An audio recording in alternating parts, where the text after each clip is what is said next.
Good morning, and welcome to your daily Farm and Home Show, brought to you by the University of Kentucky Cooperative Extension Service. And now, here's your host. Good morning and welcome to your Farm and Home Show. My name is Joanna Coles, and this morning we're visiting with Dr. Nicole Gauthier. She's the University of Kentucky Extension plant pathologist there. Good morning, Nicole. Good morning. Now, everybody's kind of getting into the holiday spirit, and usually in the wintertime we see maybe houseplants being brought in from outside, or maybe some of those holiday Christmas cactuses or poinsettias, and it takes a little bit of care.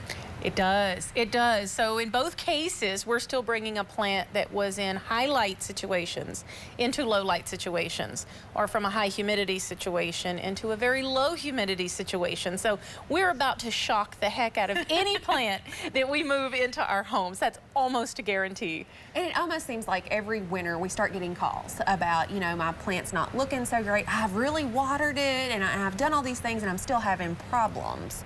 But a lot of times we're the cause of some of those problems. Absolutely. So the first thing that's going to happen is we're moving in from, like I said, low light or high light to low light situations. That's going to shock the plant.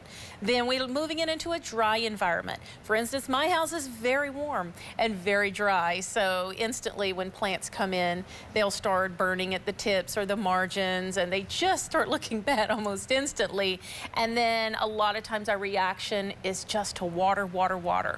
And that's going to lead to even more problems. Water-soaked roots, a lot of times that water logging, and can onset a lot of disease issues. So we are kind of starting with what might be just an environmental problem, and we can lead it on to much worse things. And that's where they come see you, is when we have a disease problem that a lot of times overwatering, and usually that's what it is. Usually it's not people calling us because they haven't watered the plant. It's because they see something like that happening, and then they think, oh, it must need more water. And more and more and more water. And yeah, that's usually the case. One of the big things, and I know I'm guilty as well, is that when these plants come into our house, we need a tray.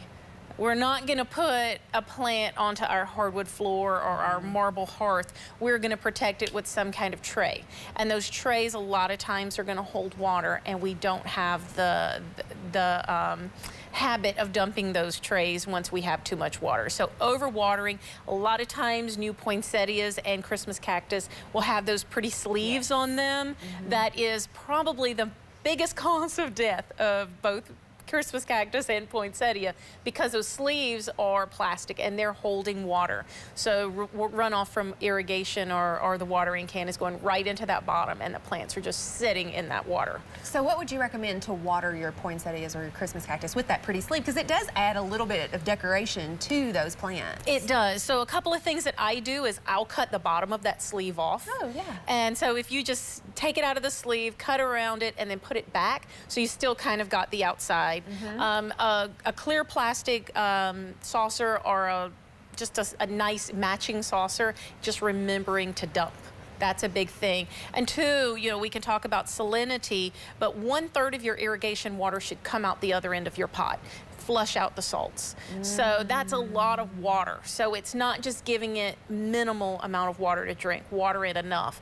And you know, I just take them to my kitchen sink. Sometimes if I've been lacking, I put them all in my bathtub and give them a good soaking and put them back. So sometimes guests come over and they see plants everywhere, including in my bathtub. But sometimes you've got to do what you've got to do. But to make sure plants are not sitting in that water, you won't have root rot issues, and that's going to eliminate a lot of root disease. Because I think a lot of people, when they water in, they have a tray to catch it, right? And there's water in there, and they think, oh, well, I just won't have to water. Yeah. You know? But you're saying take that, let it flush out, and then dump it. Then dump it. That's right. That's right. So if you're using any kind of commercial fertilizer, or if the producer used commercial fertilizer or commercial potting mix, you will have that salt. So you've got to flush it out, dump it out.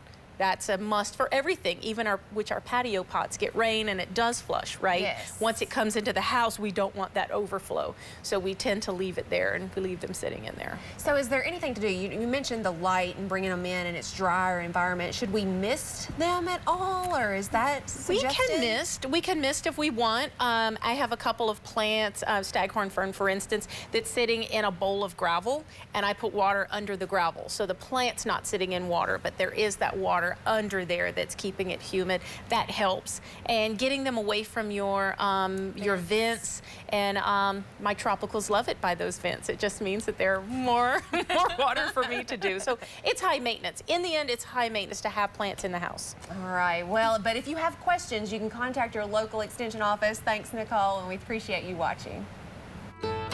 If you have questions about today's topic, please call the Warren County Extension Office at the number on your screen. Thanks for watching and have a great day.